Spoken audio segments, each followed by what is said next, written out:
selamat datang para mendengar podcast 01.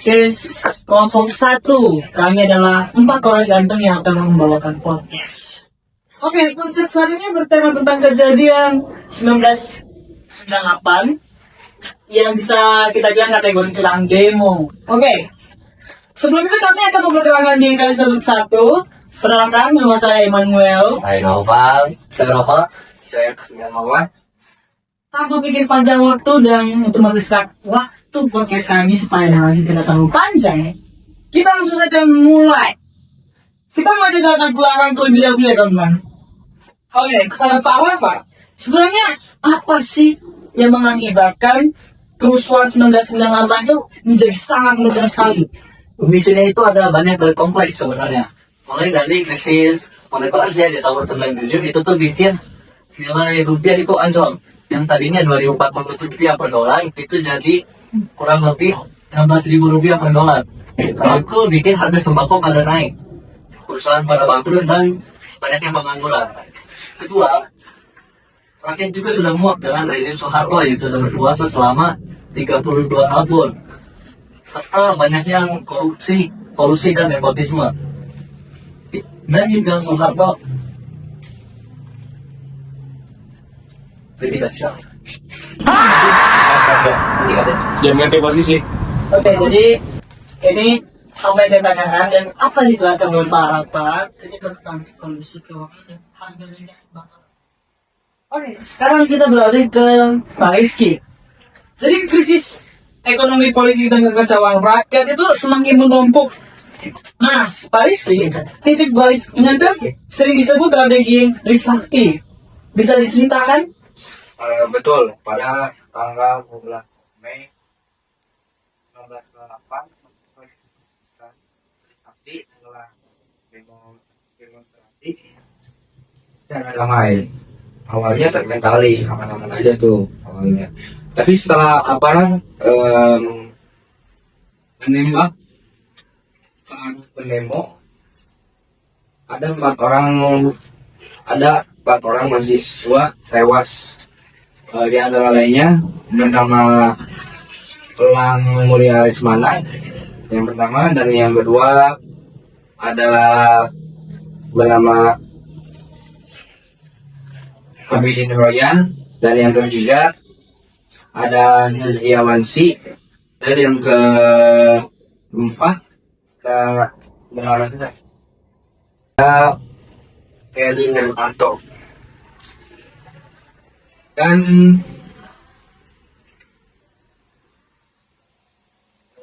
terus akibat tragedi kerusuhan itu banyak memicu kemarahan publik sampai kabarnya itu cepat lah mana-mana, dan Jakarta seperti Solo, Medan dilanda kerusuhan juga, Palembang. Nah, kerusuhan itu secara nasional kan? Sekian, karena adanya penjarahan, pembakaran toko, mall sampai hancur, serta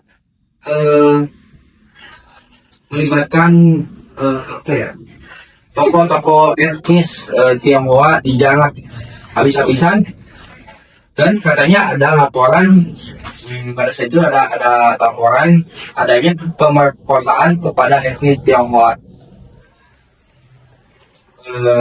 Dan yang parahnya itu sampai sekarang tuh ya, yang paling naas itu sampai sekarang masih belum diketahui orang yang melakukan tindakan tersebut, masih menjadi misteri. Ini sebenarnya sampai terjadinya dengan perusahaan banyak kehancuran terjadi. Sekarang saya akan mau ke Pak Nova. Oke, Pak Nova.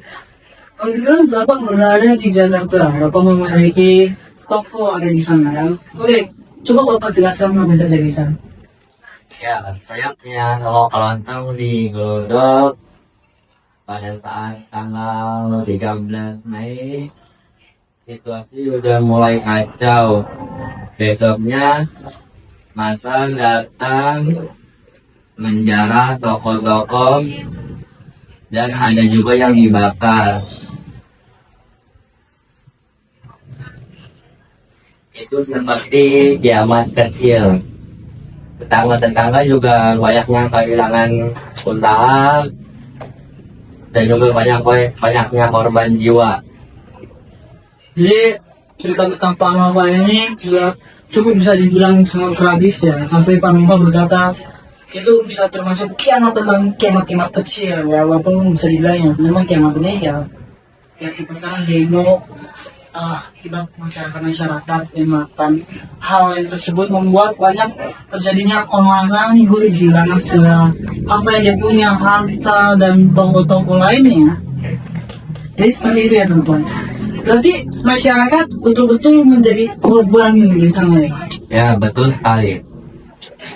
Pada saat itu aparat itu seperti tidak ada.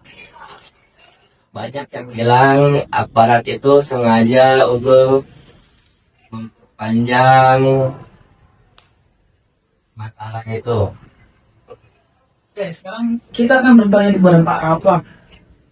Dari situasi yang terjadi yang begitu sangat-sangat kacau, akhirnya apakah benar Soeharto mengundurkan diri sebagai presiden? Betul. Jadi di tanggal 18 Mei, pimpinan DPR waktu itu meminta Soeharto untuk mundur. Para mahasiswa juga sudah menduduki gedung DPR. Akhirnya di tanggal 21 Mei tahun 98, Soeharto mengumumkan pengunduran dirinya di istana presiden. Lalu digantikan oleh waktu itu yang bernama B.J. Habibie. Itu juga jadi maknanya bermaksudnya terlalu luas. Oke, untuk Pak Rizky, bagaimana dampak bagi Indonesia yang terjadi setelah ini, setelah itu sebelum terjadinya peperangan atau sebidang demo, itu bagaimana dampaknya bagi Indonesia kalau terjadi demo yang paling seperti itu? Sebenarnya di sini ada dua sisi. Negatifnya dulu ya. Negatifnya banyak yang korban jiwa. Yang pasti trauma mendalam di masyarakat ya. Dan kerugian ekonomi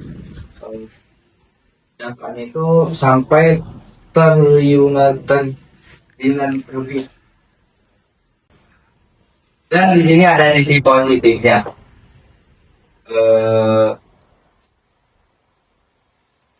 Kebebasan pers, serta sistem multipartai, pembatasan masa presiden, terus amandemen Undang-Undang 1945. Dan tragedi lahir perubahan besar sih, memberikan dampak yang besar. Jadi saya ingin menanyakan harapan Indonesia depannya seperti apa kepada Pak Nova. Saya harap sejarah yang jangan dilupakan. Generasi sekarang ini saya harap itu harus berpikir secara logis agar tidak mudah diadu domba dan tetap menjaga persatuan. Ya, betul. Oke, sangat luar biasa sekali podcast kami tentang kejadian 1998 ya. Untuk para bocil dengernya, bocil ya. Kalian tuh masih kecil-kecil tuh jangan main MMO atau main game sekarang ya. Dan kalian tuh belajar atau meningkatkan IQ kalian. Ya, supaya kalian bisa menjunjung tinggi negara ini sangat tinggi. Dan Indonesia itu tidak bangkrut. Indonesia emas. Dan sekian dari kami kelompok 1 hasil podcast kami berdua dan 3 berempat dan segala macam dan ada semua orang kameramen di belakang. Yoi. Oke, sekian dan terima kasih, jangan lupa subscribe ya bro.